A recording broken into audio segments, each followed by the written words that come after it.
തെരഞ്ഞെടുപ്പ് ഫലം പൂർണ്ണമായി വന്നില്ല.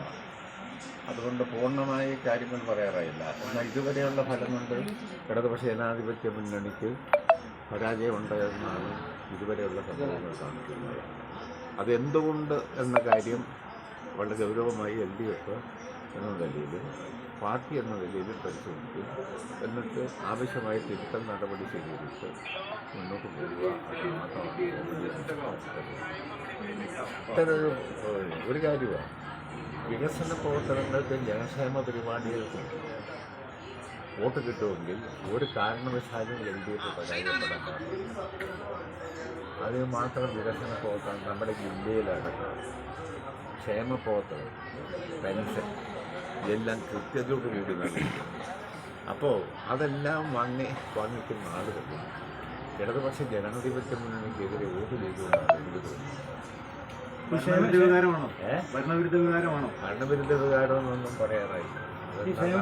അതൊക്കെ പാർട്ടി നേതൃത്വം പരിശോധിച്ചിട്ട് പറഞ്ഞു. ആശാന്റെ മണ്ഡലത്തിൽ രാജാക്കാട് പഞ്ചായത്ത് ഉൾപ്പെടെ ചരിത്രത്തിൽ ഒരുപക്ഷെ ആദ്യമായിട്ടായിരിക്കും പോയിട്ടുണ്ടാവും LDF ഭരണം നഷ്ടപ്പെട്ടത്. ആയിക്കോട്ടെ.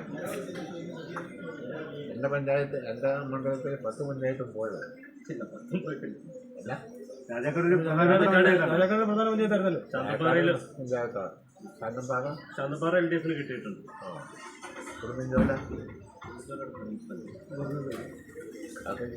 ഇതിന് ക്ഷേമ പ്രവർത്തനങ്ങൾ സർക്കാർ നടത്തിയെന്ന് പറയുമ്പോഴും ഈ പെൻഷൻ കൊടുത്തു എന്നൊക്കെ പറയുമ്പോൾ സ്റ്റണ്ടായി, ഇലക്ഷൻ സ്റ്റണ്ടായി ആണോ ആളുകൾ കണ്ടത്? സ്റ്റണ്ടായിട്ടല്ല, ഇതെല്ലാം വാങ്ങിച്ച് നല്ല ഭംഗിയായി സാമ്പാട് എന്നിട്ട് ഏതോ തക്കതായ ഭംഗിയായി സാമ്പാട് അടിച്ചിട്ടാണ് ജനങ്ങൾ നന്ദികേട് കാണിച്ചു എന്നാണോ? പിന്നല്ലാതെ നന്ദികേടല്ല, നല്ല അനുകൂലമാണോ? ക്ഷേമ പ്രവർത്തനം, റോഡ്, പാലം, വികസന പ്രവർത്തനം, ജനക്ഷേമ പരിപാടി ഇതുപോലെ കേരളത്തിൽ ജനങ്ങൾക്ക് നടക്കുന്നുണ്ടോ? ഇല്ലല്ലോ. ഇതെല്ലാം വാങ്ങി നല്ല ഭംഗിയായി സാപ്പാട് കഴിച്ചുകൊണ്ട് നല്ല ഭംഗിയായി നമുക്ക് വെച്ചുമെന്നാണ് എനിക്ക് തോന്നുന്നത്. ഈ ശബരിമല വിഷയമൊക്കെ വലിയ തിരിച്ചടിയായിട്ടുണ്ടോ? ശബരിമല വിഷയമൊന്നും അല്ലല്ലോ. ശബരിമല വിഷയത്തെ നമ്മളെന്നെ ഈ രാഹുൽ മാങ്കൂട്ടം വിഷയമൊന്നും ആളുകൾ രാഹുൽ മാങ്കൂട്ടം വിശേഷം അതൊന്നും വലിയ വിഷയമൊന്നും ആയില്ല.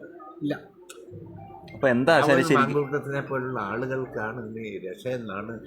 ഇടുക്കി പോലുള്ള ഒരു സ്ഥലത്ത് ഭൂപതിവ് ചട്ട ഭേദഗതി അടക്കമുള്ള കാര്യങ്ങളിൽ ഒരു തീരുമാനമായി, എന്നിട്ട് ഇത്രയും വലിയൊരു തിരിച്ചടി ജില്ലാ പഞ്ചായത്ത് ഞങ്ങൾ ഒരിക്കലും പ്രതീക്ഷിക്കാത്ത എന്തുകൊണ്ടാണ് ഇത്തരമൊരു വിധി വന്നതെന്ന് ഞങ്ങൾ എല്ലാ ഘട്ടത്തിലും പരിശോധിച്ചു.